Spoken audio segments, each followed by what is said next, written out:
I want to share with you a story that was written in a book I'm going to tell you about in a little while by a guy named Dr. Emerson Eggerichs. It's a true story. A couple was about to celebrate their 10th wedding anniversary, and the wife began to wonder if her husband would remember. There had been plenty of times during the past decade when he had forgotten their anniversary altogether. No matter what she did, little hints, bigger hints, he would miss it. But on their 10th wedding anniversary, with no hints at all, he remembers. He makes a beeline for Hallmark and is soon gazing upon all those racks full of greeting cards. One colorful card quickly catches his eye. He skims the words, "They're perfect." He thinks this is the card for her, no doubt about it. He grabs it off the shelf, pays the clerk, and hurries home rejoicing. Finally, he has remembered their anniversary, and a special one it will be too. She is there when he arrives home. So he sneaks the card into another room, signs it, and quickly writes her name on the envelope. He even adds a couple little tiny hearts over her name as an extra touch. Aww. Then he comes out and hands his wife her 10th anniversary card. She beams from ear to ear. She is so happy. Finally, he has remembered. She tears open the card and begins to read, and then her face falls. The eyes that had been bright with loving energy turn cold. Her beaming countenance becomes sour and dark. "What's wrong?" her husband asks. He's a very sensitive guy, and he can pick up on these things. "Nothing." "There is too. What's wrong?" "No, there's nothing wrong." "But there is. I can see it. What is it?" "Well, it's not bad for a birthday card."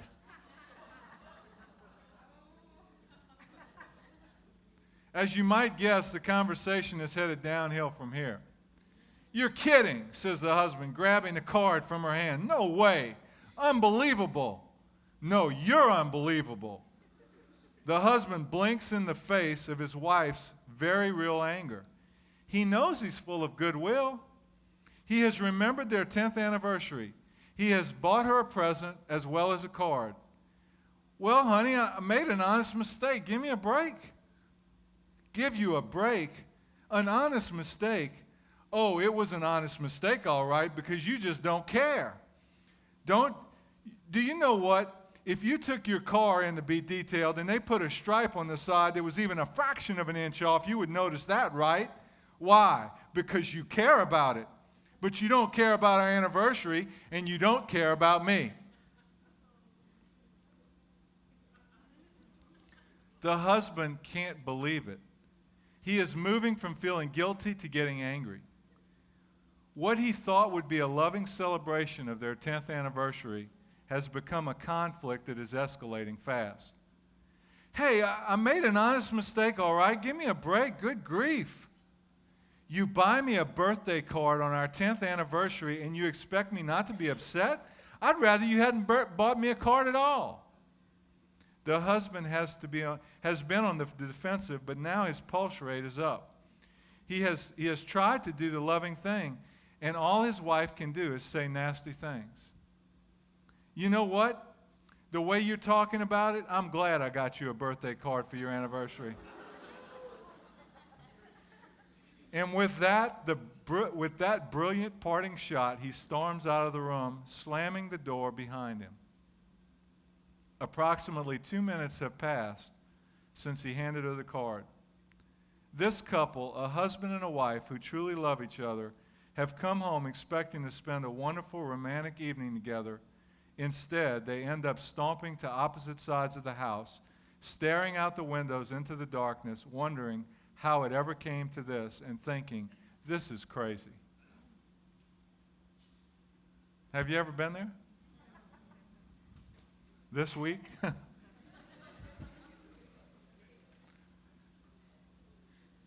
What is going on here? I mean, what is y'all know this is more than just about a birthday card. You know, whenever the issue is not really the issue at hand, but it's something deeper, you know that there's something going on here. Well, what is going on here? Now, all the women in the house, what is going on here from your perspective? Huh? She feels like he doesn't love her. It's obvious that he doesn't love her, right? I mean, he doesn't pay enough attention to her birthday card. Not even as much as the stripe on his car, for God's sakes. That should prove that he doesn't love her. But you see, he does love her. Now, what about the man? From the man's perspective, what is going on here? Should the woman be so upset with him? Guys, women, hush.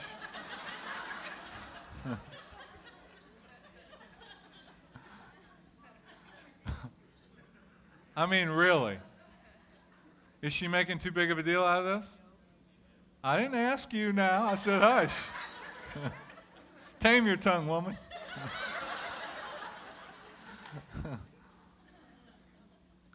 You see, the truth of it is, every woman in the house knows why the woman is upset. Because it's a very unloving thing. Yes? Big time, major faux pas. But you see, every man in the house, they're scared to talk because you all are here. So I'm going to just say what they were afraid to say. The woman is being very disrespectful. She's making too big of a deal out of it. She doesn't see his good heart. She doesn't recognize what he did.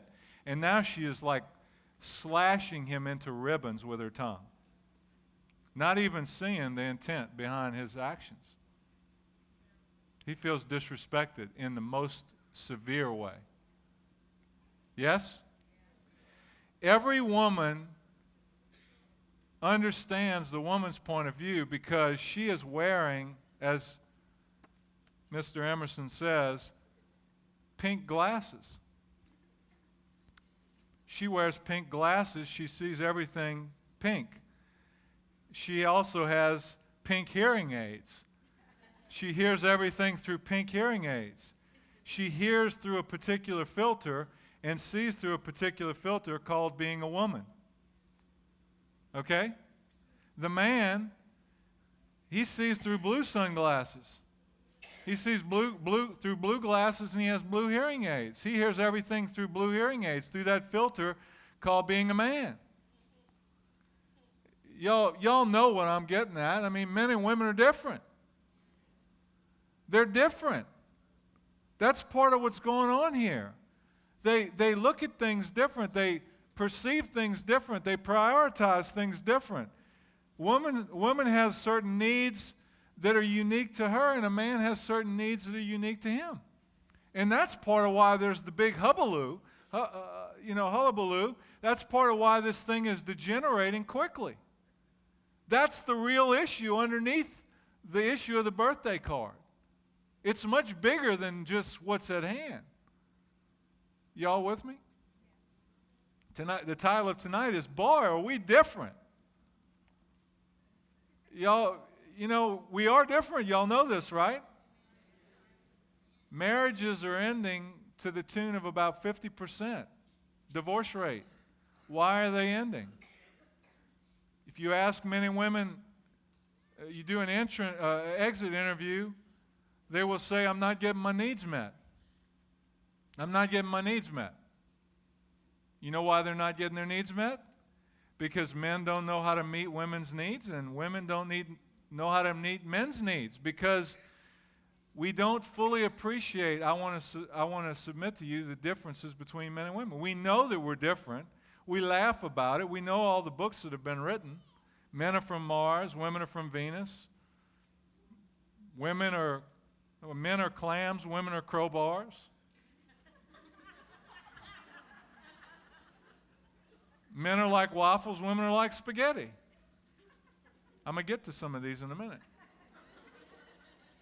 The reason these sell books is because we know this. We know the differences between men and women. Surely you could tell me the differences. The significance of it is that this is one of the keys to making your marriage work. Appreciating our differences, understanding our differences, knowing how to meet one another's needs because we're so different. If you don't understand that and you don't fully appreciate that, you're headed for serious trouble, just like this couple. This is craziness. This is insanity. How can two good-willed people who love each other get into a thing like this? Now, I want to ask you a question. If we were to just go to the Bible alone, do you think that we could find in the Bible what men and women need? But you see, it's tricky because you can't go look up husband and look up what the husband needs, and you can't go look up wife and look up what the wife needs. Part of the reason is because in Scripture, because of the way God's heart is, He never emphasizes getting your needs met. He emphasizes meeting the other person's needs. So if He tells the wife to do something for the husband, He's telling you in an indirect way what the husband needs. And if He tells the wife to do the husband to do something for the wife, in essence, He's telling you what the wife needs. Y'all with me? So you got to go look up. To find out what the woman needs, you got to go look up what does God tell the husband to do for the wife, and you see what the woman needs. And likewise, you need to go look up what God tells the woman to do for the husband to see what the husband needs. Y'all with me? Now, I'm just of the opinion if God created us and He made us, He knows us better than anybody. He knows us better than the guy that wrote Men Are From Mars and Women Are From Venus, and He knows exactly what we need. And I want to tell you tonight, I'm going to tell you several different things. But I want to tell you, and what I want you to walk away with tonight, is the number one thing that a man needs and the number one thing that a woman needs. Okay? That's what I want you to walk out of here with. The story that I read to you came out of a book called Love and Respect. Can you guess what the two needs are? The love that she most desires, the respect he desperately needs. Now, can we back this up with Scripture? Let's go to the Scripture and see if we can do that. Now, y'all are all familiar with Ephesians chapter 5. The passage to the husband and the wife. Wives, submit to your husbands. Husbands, love your wives and all of that. And we've all studied that. But what I want to do is look at one passage of Scripture, which is the summation of the whole text, if you will. And it's Ephesians chapter 5, verse 33. It's the last thing that Paul says, and he's summarizing all the stuff that we've all been taught. And I want you to listen to what he says. Ephesians chapter 5, verse 33. However, each one of you also must love his wife as he loves himself, and the wife must respect her husband. Husbands, love your wives. Wives, respect your husbands. Y'all with me? What does that mean? That means that the husband needs respect and the wife needs love. Not that they, husbands need love too. Wives need respect too. I'm talking about the primary driving force. In that little scenario with the birthday card, the very first woman I asked, what's going on here? She feels like he doesn't love her. That was the issue for her. He doesn't love me like he loves his car. It's not respect. I mean, you could say it's respect, but the bottom line, why it's affecting her, is she doesn't feel loved. She desperately wants to feel loved by her husband.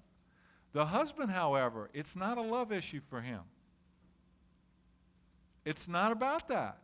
It's the way she's treating him in this conflict. That's what's getting him. How could you not see my heart? You are being totally disrespectful. You are disrespecting me. You are slicing me to ribbons with your words. How can you talk to me this way? How can you treat me this way? That's part of why husbands withdraw in conflict. Let me give you another difference. Wives seek out conflict because they desire to be loved and connected. That's why they want to talk things out. It may not look like that. It may look like guys that they're trying to take your head off. It may look like they just want to, chew you up and spit you out. But the truth of it is, you know what she desires? She desires to be loved and connected. And the only way she can do that is to talk about the problems so y'all can become intimate again.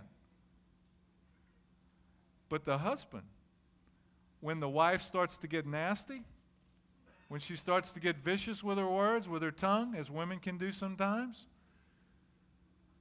he shuts down. He stonewalls. He withdraws. It's the honorable thing for him to do. He's not going to let himself blow up at her. I mean, he might after a period of time. But he can't believe the way she's talking to him. Nobody talks to him this way. Nobody would ever talk to him this way except his wife. She is like totally disrespecting him with her words, with her eyes. She's nailing him at the very core of his being. And he can't handle that. So he pulls away. The more he pulls away, she can't believe that he's pulling away. It means that he doesn't love her. How could he not talk to her? How could he not? He's abandoning her. He doesn't love her. He's saying, there's no way I cannot do this. I can't compete with this. I can't, my blood pressure is rising. It rises faster for a man than a woman, and it stays higher longer. He needs to calm himself down. He's trying not to react. It's like an honor code we men have. Don't lose it. Men rarely lose it. Some men do, but that's not in their nature to do it. It's in their nature to be calm and cool and collected. They can't stand it when they get all upset. That's why they go away. But a woman perceives it as he doesn't love her. The man perceives it as she doesn't respect me. The more that a woman feels unloved, the more she will be disrespectful. The more that a man feels disrespected, the less likely he will be to love his wife. It's like the key to understanding why the crazy stuff happens in your relationship. Look on your outline, lest I forget the outline. Up at the top it says, based on Ephesians 5:33, what do wives and husbands need? Number one, wives or women need love. Number two, husbands or men need respect. Now I want to tell you another little wrinkle on this. Why does God command the woman to respect and command the husband to love? It's because women have a hard time respecting and men have a hard time loving. Women don't have a hard time loving. They have a hard time respecting. And perhaps he commanded them also to respect their husbands because sometimes husbands are not real worthy of respect. And maybe God commanded the man to love his wife because sometimes women are hard to love. They're unconditional commands. You see, even though they're connected, even though I could say, hey, if I feel respected, when I feel respected by my wife, I want to love her. When my wife feels loved by me, she wants to respect me. And it's easy then. It's energizing, as he talks about in the book. It's not easy when my wife is disrespectful to me to love her, but you see, I'm commanded to love her whether she's respectful or not. And my wife, it's easy to respect me when I'm being loving, but it's not easy to respect me when I'm not being loving. But yet she's commanded to respect me whether I'm being loving or not. Y'all with me? If you could get this, I would recommend that you read this book. It's a book that was written last year, was put out by Focus on the Family, who endorsed it, and it's an excellent, powerful book. So, it says a whole lot more about that.